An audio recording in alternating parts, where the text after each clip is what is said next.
Understanding LSAT accommodations. So, you're gearing up for the LSAT, ready to unravel every logic and reasoning challenge in your path. But what if you need a little extra help along the way? The LSAT has a number of accommodations available for test takers with documented disabilities. In this video, we're going to give a high-level overview of what LSAT accommodations are available for students, who might qualify for them, and how to request them. But before we get into that, make sure to hit that subscribe button and ring the bell to get notified and stay up to date on all our latest videos. First things first, what accommodations are even available? Well, thanks to the LSAT's digital makeover, some features come built in for all test takers, like adjusting text size and spacing. There's also potential to even use external programs to enhance accessibility. Just make sure to test drive these tools before the big day. But what if you need more than what's already available? LSAC has a long list of possible accommodations test takers can request. Some common ones are extended testing times, additional breaks between or during test sections, permission to read out loud,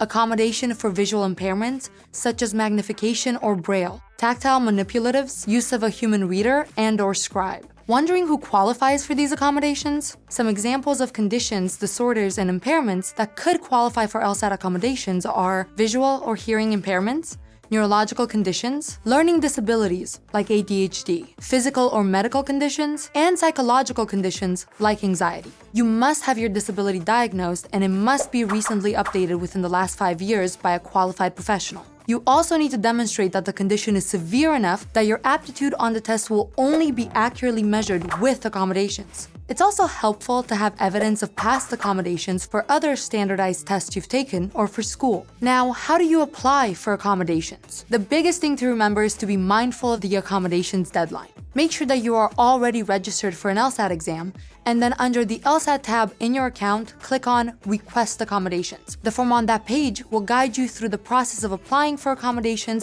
and uploading documents. The documentation you are required to submit in support of a request for test accommodations varies based on several factors, like if you've received equivalent accommodations in the past. But generally, you'll need to upload a qualified professional form as adequate evidence of your disability. If your request for LSAT accommodations is denied, don't worry. You can submit an appeal within 4 calendar days of the decision date. Remember, law schools will not know if you received or requested accommodations because LSAC does not indicate that on your LSAT score report.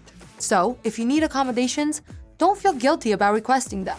And once you know you're going to test with accommodations, make sure you practice with them too. Blueprint LSAT practice tests allow you to test with certain accommodations, including extra time. Try it out for yourself by creating a Blueprint LSAT account and taking a free practice test. Best of luck applying for accommodations, and good luck on the LSAT.